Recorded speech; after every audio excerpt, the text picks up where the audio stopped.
UFC 308 is a spectacular fight card with a lot of really good matchups. We have an incredible main event, an incredible co-main event, and a whole bunch of fights that matter for different divisions. My name is Angelo. This is We Want Picks, and I'm going to break down the entire UFC 308 fight card, giving you my picks, predictions, and DraftKings plays. But before we break down this card, let's take a look at the wild success that our community has been having. These are DraftKings fantasy tickets from premium members. If you don't know what premium members are, go to WeWantPicks.com. It's $10, and you unlock tools, information, insight, picks, bets, anything you could ever want or need heading into a fight week. The DraftKings fantasy side of the house specifically has put up almost $700,000 in winning tickets. Almost $700,000 in winning tickets over the last 12 months. That's not an accident. One random dude pulls down a tournament. That's luck. $700,000 in winnings over a year. That is not luck. That is people who have access to the best DraftKings ownership projections on planet Earth. These are the results from UFC Vegas 99, a 3.28% margin of error. If you look at this picture on the right-hand side, those are our projections for last week. Every other column are our competitors. And our competitors aren't Joey Dickhead and his Patreon, Tommy Tough Knuckles in the Twitter. Our competitors are the Roto Grinders. Our competitors are the Awesomos of the world.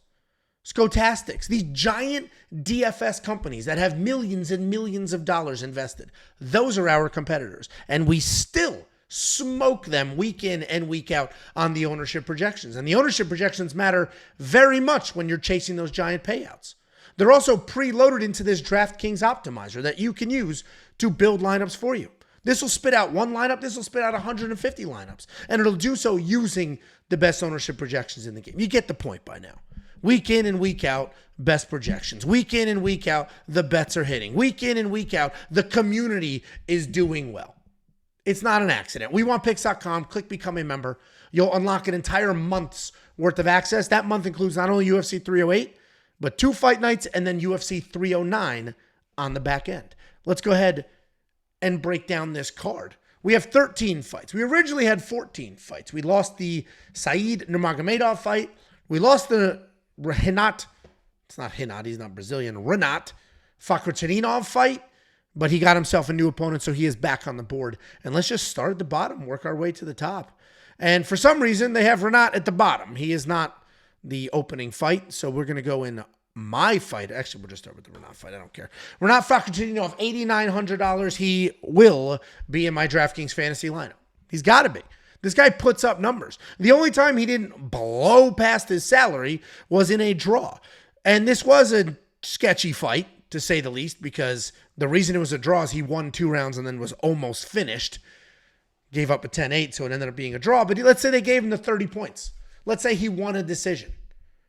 Well, that would have been 97 points, which would have more than covered his salary. $8,900 against a short notice guy. $8,900 for somebody who averages 5 takedowns per fight. I will take it all day, every day. Rinat Fakhretdinov will absolutely be in my lineup. The guy is just a come-forward, nonstop wrestler. He shoots a million takedowns. He's not a finisher. Obviously, he did finish Kevin Lee here in Kevin Lee's return fight, but he's not a finisher. I don't imagine there's going to be a finish here because his opponent is tough. He's fighting, there we go. He's fighting Carlos Leal. Carlos Leal is somebody who has been around the block. He's been in the PFL. He's been in some of the larger organizations in the world. He is making his UFC debut on short notice, but he was training for a fight, so he didn't just roll off the couch. He had a fight coming up anyway. He's a big, strong guy. He uses that strength well. He defends takedowns literally using muscle. Style-wise, he is a striker.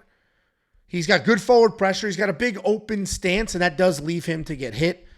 He lands a bunch of kicks offensively. Pretty durable guy. He's going to hang. Rinat's not a finisher, and Carlos is durable, so this was going to go to a decision basically no matter what. Takedown defense is just okay, and I do think it fails him, which is why Rinat's going to be in my lineup. Rinat's going to be the pick. He's going to be in the DraftKings lineup. I'm pretty confident in him. Obviously, the general community here seems to be loving Carlos Leal, so I don't know if I'm on the wrong side of it here or people are just love trying to convince themselves of random underdogs, which I think that's what it's going to be. Then we have the true card opener in Ismail Naurdiev taking on Bruno Silva. And this is not a name you're going to be familiar with unless you've been watching the sport for a long time. This is his second stint in the UFC. You can see his first stint here. 2019, a couple of fights, one fight in 2020, ultimately cut. Sean Brady was the nail in his coffin. He's an interesting guy to watch. He's an interesting guy to break down because he does bounce between weight classes. He is a welterweight, but if you run through his fight history, he fights at 175 very often, all the way up to 185. He actually seems to have more success at the higher weight classes than the lower weight classes. He's an aggressive striker, good grappler. He's competed both in straight kickboxing as well as wrestling. The big issue for him is he seems to struggle to put it all together. He seems to struggle to be an MMA fighter. He can do very well kickboxing. He can do very well wrestling. He can grapple. But once you have to put it all together and fight a whole fight using all the skills, right? Go from striking to defending a takedown to rolling and jiu-jitsu, he can't really put it together well. He can do one thing at a time. He is taking on a UFC staple in Bruno Silva. Bruno Silva is by far the more experienced of the two. If we run through his fight history, he fought Alex Pereira, went to a decision with Alex Pereira. He just fought Chris Weidman, where he was poked in the eye twice in an insane situation. He's fought multiple world champions. He's been around for 100 years. He has big boy power in his hands. He could knock you out with one punch. He could also say, you know what, I'm a wrestler today, like he did in the Shara Magomedov fight. And he could shoot a whole bunch of takedowns and come forward. He's got good grappling. He's durable as hell. He's very, very tough. Bruno Silva is not a guy that you're just going to get out there, but he is a guy that is fading at an incredible pace. An incredible pace. Just a few fights ago, he's looking pretty good. Knocked out Brad Tavares. One punch, gone. But right before that, yeah, he got subbed by Gerald Meerschaert. And on the surface, it's like, oh, he got subbed by Gerald Meerschaert. That's what Gerald does. No, he got dropped and then subbed by Gerald Meerschaert. Bruno Silva has had a very interesting career. Flew into the UFC, a ton of success, back to back to back. Had a very good back and forth fight with Alex Pereira, who we now know is the king of the UFC in 2024. Then he gets dropped by Meerschaert. That's a weird look. Smokes Brad Tavares, and now he's on a 3-fight skid. Bruno Silva, I don't know what the fall off is related to. Maybe he's uninterested.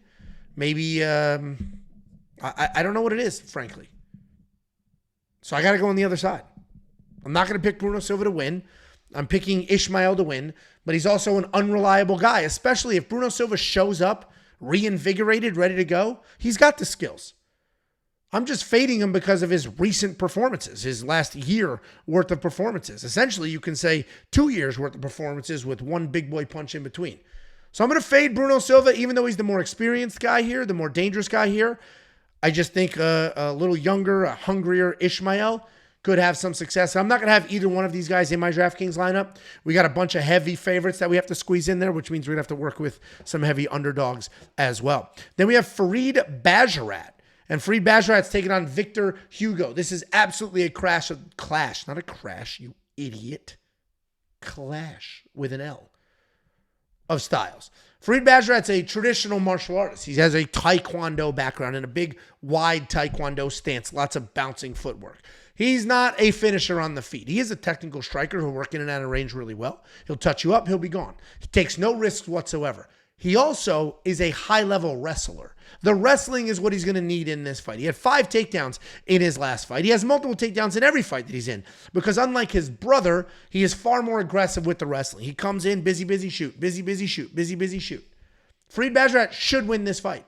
And he's a high IQ fighter who works the striking and the takedowns really well together. He is fighting Victor Hugo. Victor Hugo has sex eyes, and Victor Hugo is a dangerous striker. He also bounces around between weight classes everywhere from bantamweight. We've seen him all the way up at welterweight. Wild striker. He'll come forward. He will bomb away with as much power as he possibly can. He'll also grapple that way. He'll take big boy chances, shoot takedowns, chase arm bars that aren't there, do all sorts of crazy stuff.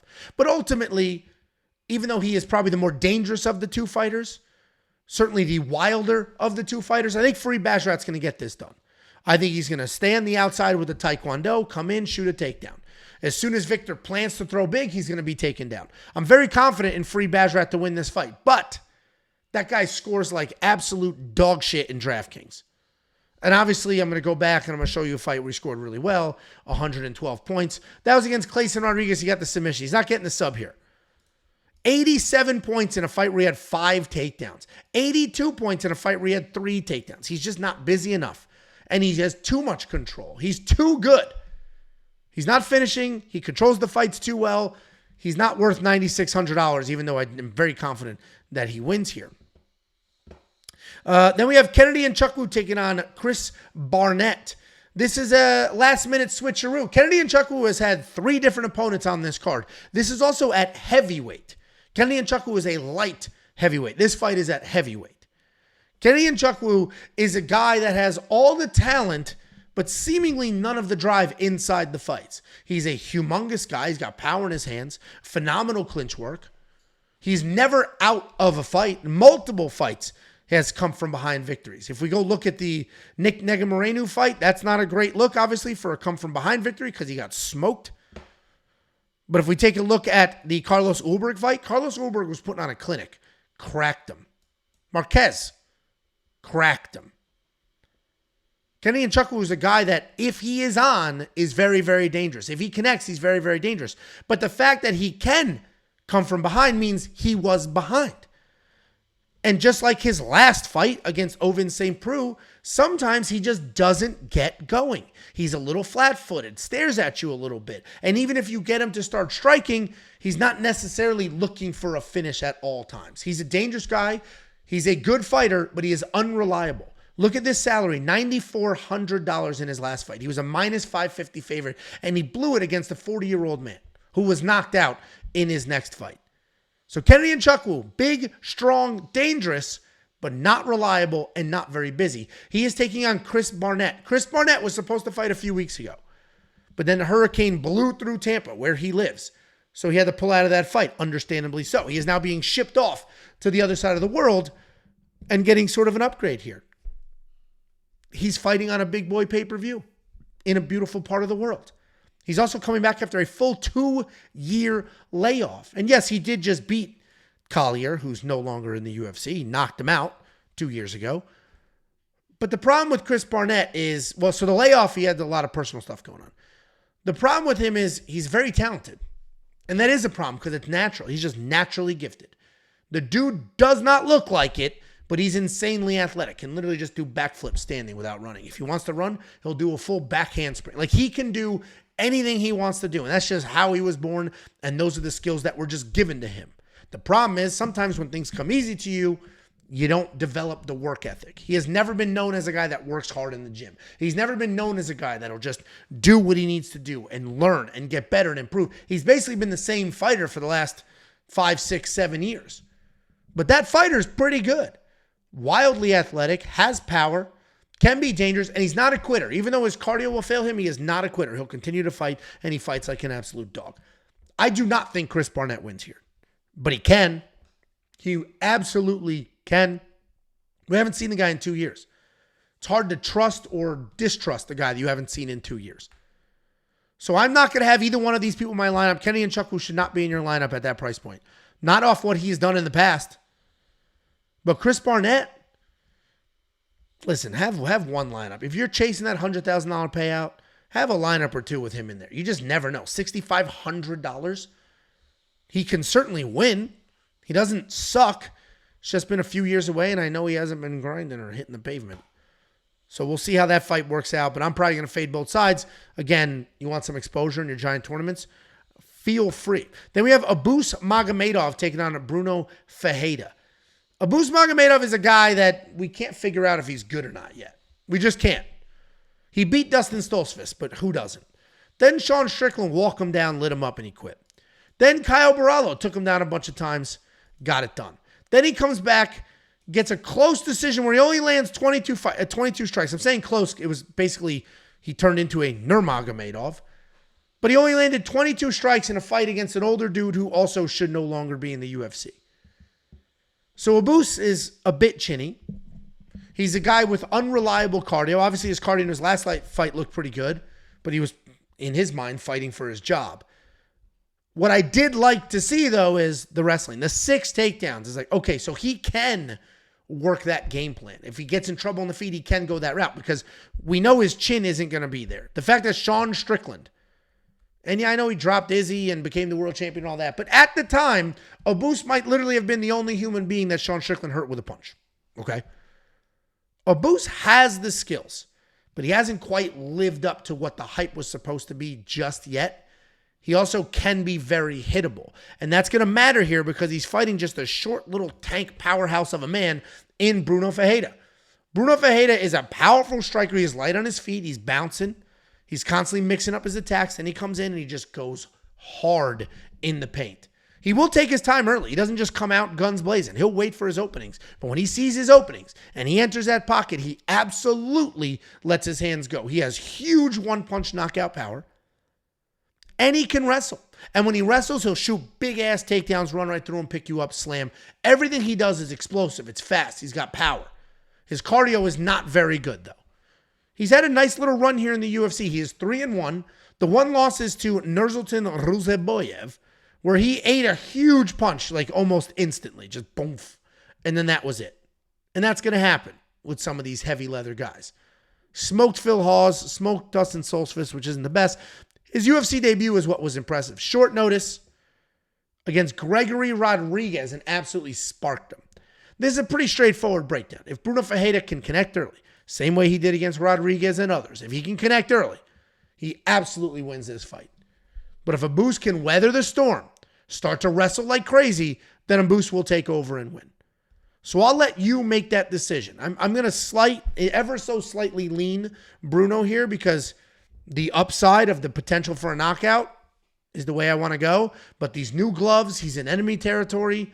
He's certainly never going to win a decision. So if you think Abus can weather the storm, and it's unfair of me to call him chinny because of what Sean Strickland did, then you got to be on the Abus side, and he is affordable, especially if he cranks out 6 takedowns and potentially a finish when Bruno ultimately fades after getting exhausted. Then we have Myktybek Orolbai and Mateusz Rebecki. Orolbai is a guy that I'm very high on, and I will have him in my lineup. You can see the scoring that he's put on the board in recent fights. 5 takedowns in his last fight with a knockdown, 7 takedowns in the fight before that. Myktybek Orolbai looks exactly like a caveman. I mean, literally like a caveman. Global warming melted a glacier, and Myktybek Orolbai walked out of it. They threw some gloves on him, put him in a cage, and said, do what you're going to do. And what he's going to do is wrestle. He comes forward. He will bomb. He'll strike with you for a little bit, but he will wrestle. He's got a good chin, but that just comes with the lack of a chromosome. Plenty of cardio, plenty of power offensively, sets a great pace. He is improving his skills on his feet, and on the ground, he's always been very, very good. Myktybek Orolbai is a guy that you can count on to do what you need him to do. He's taking on Mateusz Rebecki. He's also a guy that you can count on, but not for very long because he does fade. He comes forward, he throws massive 1-2s, huge punches, and then wrestles. He wrestles his little ass off. But if he doesn't connect big with the striking, if he doesn't get the first takedown, there's not really a backup plan there. He's not going to win a striking match. He'll hang out for one, but he's not going to win a technical striking match. Everything is just too loaded, too powerful, and it's looping. He can win wrestling matches and grappling matches. He's got very, very good wrestling, but he fades. And he's fighting somebody of equal, if not much better wrestling than him. So I think Orolbai is going to win the exchanges on the ground. I think he's going to win the exchanges on the feet. And I think Orolbai wins this fight. So he's going to be in my lineup. But Mateusz Rebecki is a guy that when he wins, he puts up real numbers. This fight here against Diego Ferreira, this was an absolute back and forth war. A straight up back and forth war. You can't look at that fight on paper and be like, oh, Mateusz is chinny. He got finished because he was gassed. And he got gassed because he almost finished Diego a couple of times. I mean, Mateusz was in a bad way, and he survived and then continued to be in a bad way and then ultimately didn't survive in the third. Well, Mateusz Rebecki is good. So I don't want my Myktybek pick to make you think that he's not good. Mateusz Rebecki is good. I'm just on the other side. I just think it's too hard to knock out a caveman, and I think that caveman's a phenomenal wrestler. If we work our way up the card, we have Geoff Neal taking on Rafael dos Anjos. I believe this is the featured prelim. That's not the order right here in DraftKings Fantasy, but that is what it is. And this is just sort of a battle of the vets. It doesn't really matter for the division. It obviously matters for their careers. Both of them on 2-fight skids. A third loss is typically a ticket out of there. But it doesn't matter for the division. Got a couple of aging back and forth journeyman welterweights at this point. But at one point, Rafael dos Anjos was one of the best in the world, quite literally the best in the world at lightweight. He's the former lightweight champion of the world. He's a guy that's been fighting for many, many years. He's 39 years old. He has 47 fights. But first, we'll talk about Geoff Neal. Geoff Neal's a good striker. He's got some big power. He's got solid volume, solid takedown defense. He's not the most technical guy, but he's got power. He's got aggression. His takedown defense is 87%. He's very hard to take down. If you get in his face, though, and you back him up, and you can get to his legs, you can make him work, you can exhaust him and have some success. I think Geoff Neal's probably going to win this fight because I think he defends the takedowns. And he's going to be a meaningful amount larger. But if we go look at Rafael dos Anjos here, I mentioned the 39 years old, so he is old, but I also mentioned the 47 fights. And when you have 47 fights, and when you're the former world champion, you build up some fight IQ. You learn some things along the way. You pick up some tricks. So he's got all the veteran savvy. He's never going to take a chance he shouldn't take. He's never going to put himself in harm's way. And when he loses fights, it's to some of the best people in the world. He lost to Gamrot, nasty wrestler. He lost to Luque a year ago when Luque was still very, very good.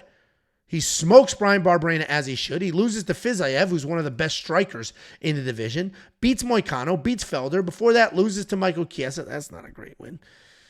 And loses to Leon Edwards. Okay. Former world champion, loses to Usman, loses to Covington. Like, all these names I'm listing are people ranked in the top 5, top 10, if not the world champion or future world champion.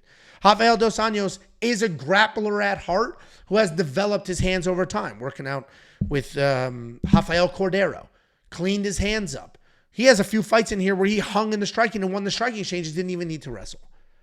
Problem is, he's a little older, a little slower, definitely going to be smaller, and his opponent has phenomenal takedown defense. He's not going to outstrike Geoff Neal. I don't think he's going to take a much larger, great defensively Geoff Neal down. Therefore, I think Geoff Neal wins.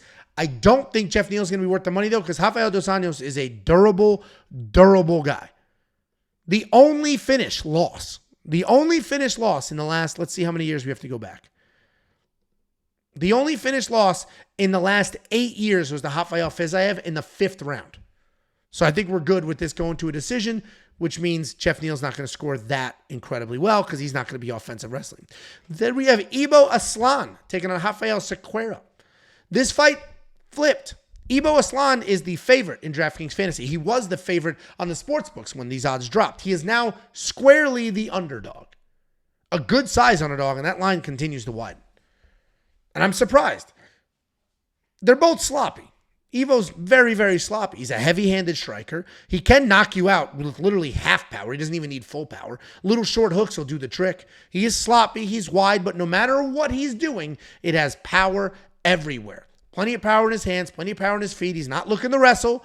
He'll sneak in an occasional body lock if that's the position he's in. And if he ends up on top, he's just teeing off looking for a finish. Big issue for him is cardio. He's got pretty trash cardio. And you could see, he finished Anton Turkalj in the 3rd round. I mean, he was exhausted. It was not the greatest showing we've ever seen. But he got it done. And he's insanely dangerous. And I understand his opponent is dangerous as well. These are like mirror images of each other. Except Rafael Sequeira is a little more patient. He fights a little fluidly, a little loose. He's not in a hurry. He doesn't chase finishes, but he does get a ton of finishes. He is athletic. He's creative on his feet. Good enough ground game to hang out there. Pretty big guy at 6'4". He uses that size to sort of move you forward, back you up. He is 11-0. He's got 10 stoppages. So this fight will not go to a decision. And statistically speaking, when you build a DraftKings fantasy lineup, this price point, the 8,200 and the 8,000, one of the winning fighter in that matchup is in more optimal lineups than any other price point consistently. You got to pick your side here, and you need to have some exposure. I am on the Ibo Aslan side.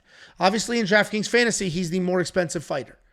If you're 50-50, you can't make a decision, you have no clue, well, you might be better off going on this side, the $8,000 side. I think this is a razor-thin fight. I'm just going with Ibo Aslan because, to me, he's more dangerous early. And yes, Rafael has a whole bunch of stoppages.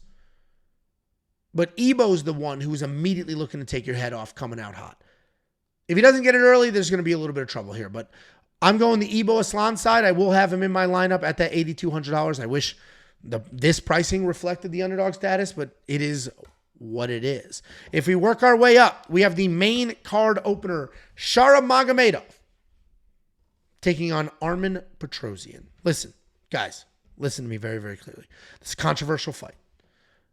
A lot of people saying Shara's overrated. A lot of people saying he's phenomenal. A lot of people talking about, yeah, it's going to go to a decision, but hey, they're in the desert.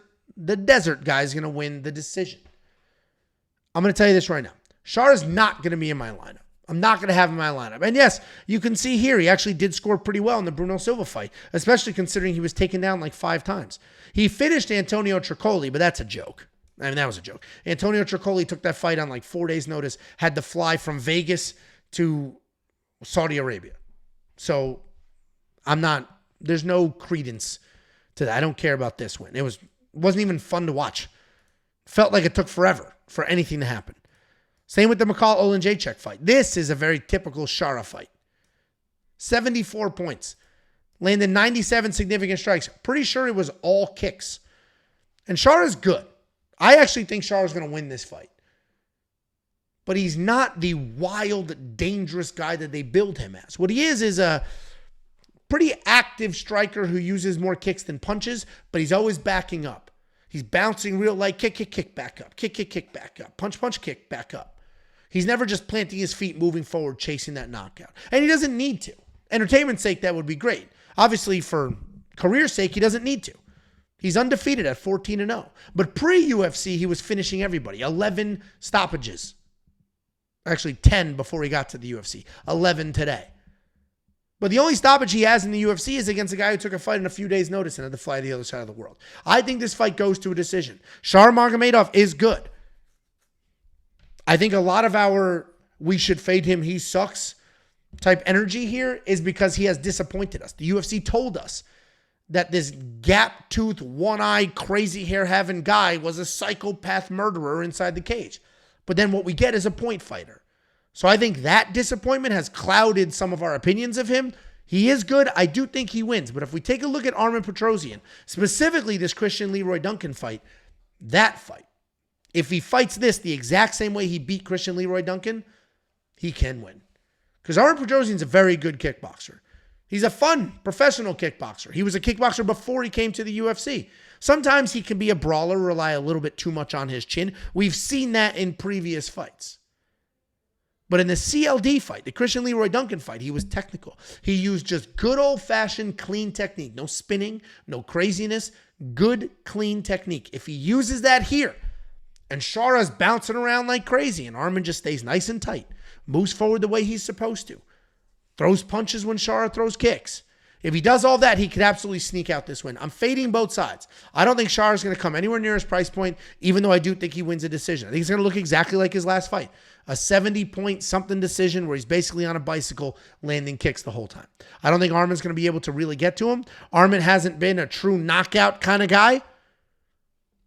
Therefore, I think it goes to a decision, and Shara's going to get the nod because I think he's just going to touch a little bit more than Armen will. But Armen is Jacob's underdog lock of the week. And Jacob has been very successful. He's up 44 or 15 units on the year or something like that. 44% ROI, 6 of the last 8, and that's only picking underdogs. 1 underdog a card. So going against that makes me a little nervous, but it is what it is. Then we have Lerone Murphy taking on Dan Ige. I think Lerone Murphy wins here. There's your spoiler. I'm doing the picks ahead of time. Lerone Murphy's good.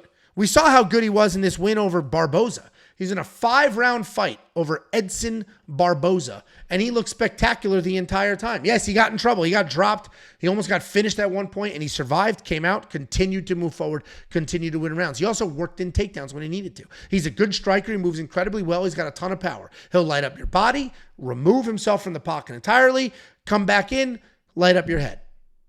Use kicks, use punches. He'll use wrestling. His footwork is very, very good, and he is very, very dangerous. His offensive takedowns are there if he needs them. Defensively, he's not as good, but he's got some great scramble and get-up skills. He's taken on the always durable, always reliable Daniel Ige. Dan Ige has only lost to some of the best people in the world. Losing to Lerone Murphy is obviously in the cards for him, at least in my opinion, but it's not...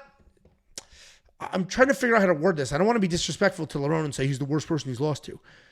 But let's put it this way. He lost to Diego Lopez, who, by all accounts, is top 3 in the world.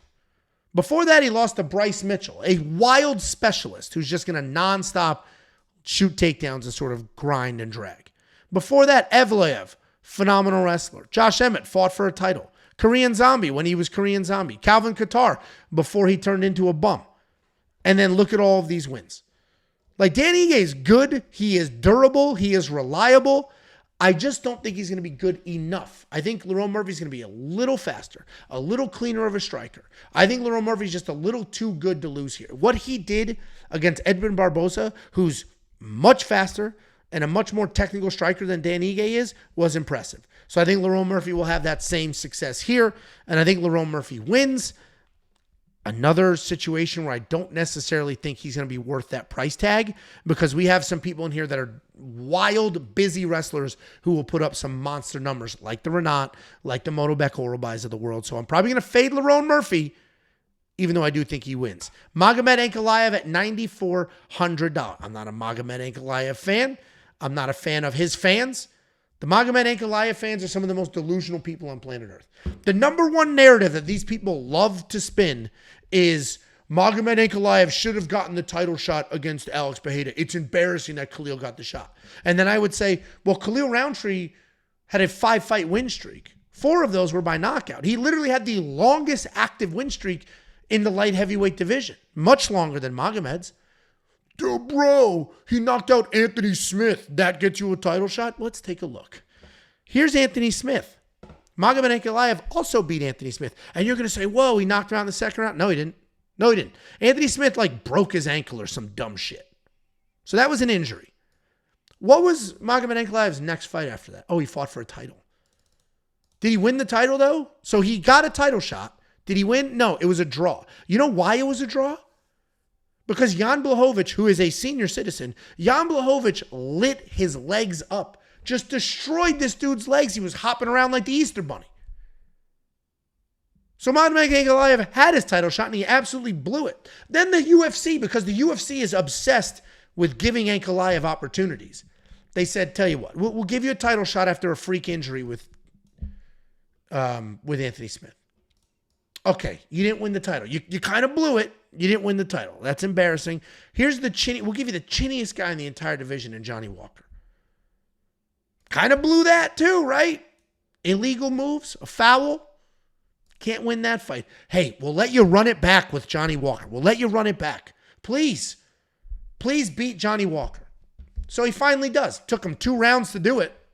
2 full rounds to beat Johnny Walker. And now they're matching him up against a guy on a 2-fight losing streak. So I don't want to hear that the UFC is protecting Alex Pereira. They're protecting Ankalaev. Throwing title shots at him after injury wins. Giving him the chinniest guy in the division 2 times in a row. Now they're giving him somebody off a 2-fight losing streak who just got knocked unconscious. Ankalaev's the one being protected. Let's talk about his skills, though. I know I'm going to trigger a whole bunch of people, and I'm going to get all the angry comments because the Magomed Ankalaev fans are some of the most loyal. It's crazy how much they love this guy. Crazy. And he probably wins this fight. He should win this fight. He's a very good fighter. I'm not diminishing his fight skills. What I'm trying to do is destroy the narratives that the fan base have created. His fight skills are good. He's good. He's a good striker. He's a good wrestler. He's a good fighter. He's big as shit. He's good. His only real loss was a last-minute triangle, literal last-minute triangle from Paul Craig after he was beating Paul Craig's ass. So Magomed Ankalaev should win this fight. He should have good enough striking to hang, even though Rachik's a good striker. Certainly has the good enough wrestling to get it there.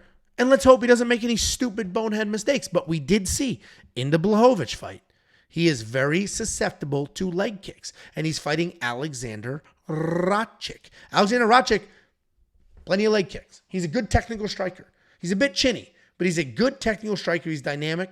He uses his reach really, really well. He will light up your legs. He mixes in those kicks with no issues and transition from leg kicks to body kicks.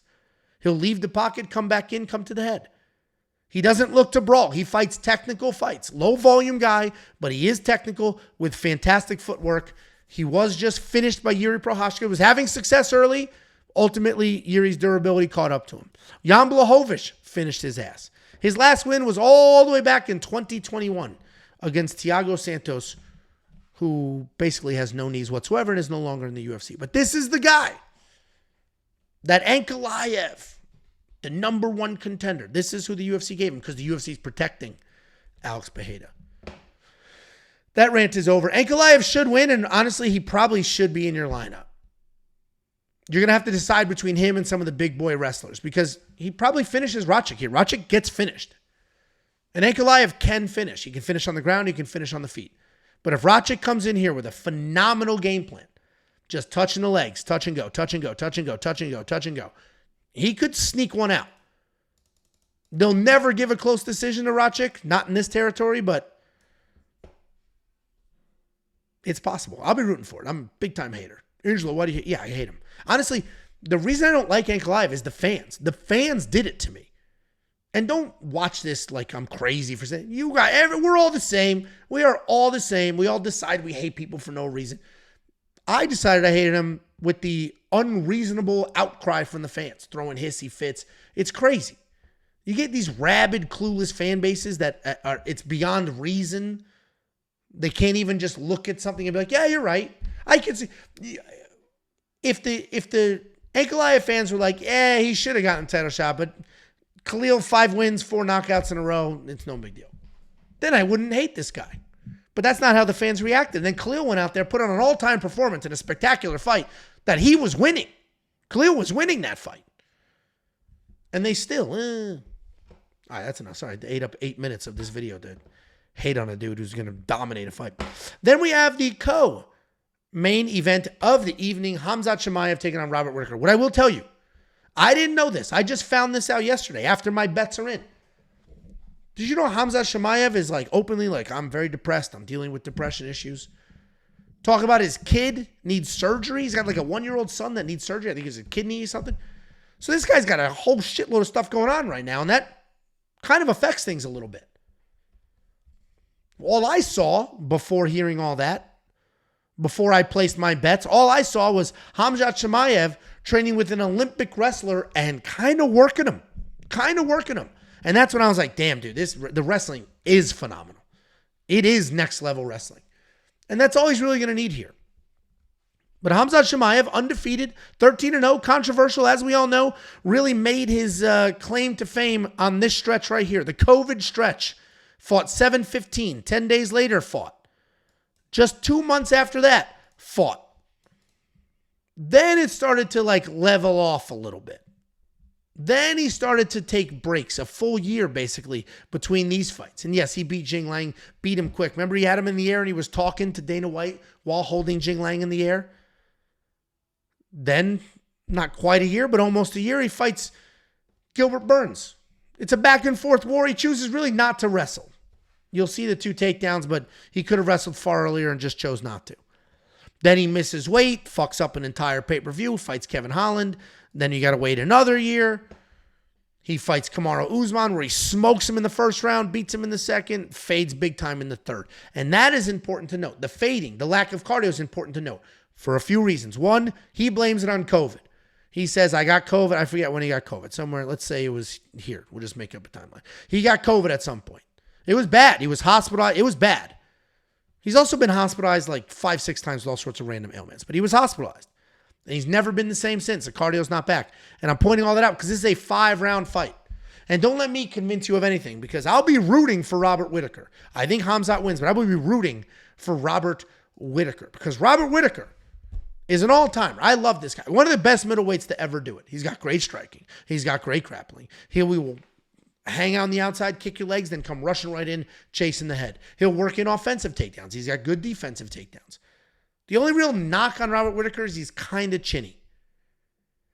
And it's not like overtly chinny, but Costa, that spinning back heel kick in that first round, if there was another 30 seconds, Costa finishes him. Dricus du Plessis just bullied the absolute shit out of him. Bullied the shit out of him and then finished him. Obviously, Israel Adesanya caught him years ago when he was rushing in. But you know the only 2 people he's lost to in the last 10 years? 10 years. You have to go back to 2014. The only 2 people he's lost to in the last 10 years were Israel Adesanya, the longtime world champion, and the current champion, Dricus du Plessis. Those are the only people. Robert Whittaker's an all-timer. But if you watch the Dricus fight, just the way that Dricus ripped him to the ground and bullied him, I think that's what happens here. I think Khamzat just rips him to the ground, bullies him, does whatever he wants to do. And I don't think it's good news for Robert Whittaker. If Robert's able to survive somehow and we get a 4th round, well, guess who's taking over? But I don't think it's going to go that far. I think Khamzat wins this fight. I'm probably going to have Khamzat in my lineup. There's an 8 in front of his name. And then we have Ilia Topuria. I think we can all agree we're rooting for Max. And this isn't like Angelo's a hater like I am against Ankalaev. I love Ilia Topuria. I've been high on Ilia Topuria for years. Yeah, he's doing some pretty unlikable, trying to be a heel type nonsense right now, but that's fine. That's to sell tickets. Skill-wise, watching this guy fight, I've been a big Ilia Topuria fan for a while now. The guy is good at everything. Good, clean boxing. Very fast, insane power. He's a Georgian with Georgian wrestling, the Marab wrestling. He's got plenty of cardio. When he fought Josh Emmett, that was 5 rounds, 152 significant strikes, 3 takedowns. 4 minutes ago, didn't look like he was slowing down one bit. He beat that dude to oblivion. Ilia Topuria is very, very good. The only time we ever saw him look like a human being was against Jai Herbert, where Jai Herbert lands that head kick and he dropped. But he immediately shot to the legs, recovered, worked his way back up, and then landed one of the biggest overhand rights to absolutely flatline Jai Herbert that I have ever seen. He's taken on everybody's favorite fighter, your favorite fighter's favorite fighter, Max Holloway, the BMF champion, the man coming off the greatest knockout of all time. Max Holloway has every meaningful statistic as far as significant strikes are concerned. Look at these numbers. 445 against Calvin Kattar. Do you know what 445? That record will never be broken, ever. 230 in his next fight. 127 in a loss. 147. 75 in 3 rounds. 181 in 5. It is crazy what Max Holloway is able to do. It is crazy what he's able to do. Because he's got good, clean boxing. He's insanely durable. He's a guy that people say will never, ever be knocked out. He was knocked down in the Gaethje fight. And they don't give him credit for it. They don't give Gaethje credit for it. But Max has said himself, with his own mouth, I was knocked down. But as of now, Max Holloway's never been knocked down. This fight, if you're picking with your heart, we're all picking Max Holloway. If you're picking with your brain, you're reluctantly picking Ilia. Ilia's just going to be a little too fast, a little too sharp. He can mix in the wrestling a little too well. Ilia has more paths to victory. Max's only path to victory here would be defend the takedown attempts if there are any and stay busy with the striking. But if he's not faster, and if Ilia's got the footwork and Ilia has the wrestling attempts, it's going to be very hard for Max to keep up. I will be rooting for Max Holloway. I will be picking Ilia Topuria. He is affordable if you want to throw him in your lineup. Max scores really, really well. Even in losses, he scores pretty well because the volume's there. I'm probably going to fade this fight because there's a couple of other expensive people that I think are going to be worth the money because of the wrestling and how DraftKings scores. Guys, that is the breakdown. If you want to support us, you want to support the channel, you want to unlock all the tools like the ownership, the DraftKings optimizer, you want to join this crew of almost 700 grand, please do so. WeWantPicks.com. Click Become a Member at the top. It's $10 for an entire month. That month includes UFC 308, 2 fight nights, and then UFC 309. Good luck this weekend, guys. This should be a really, really, really fun fight card.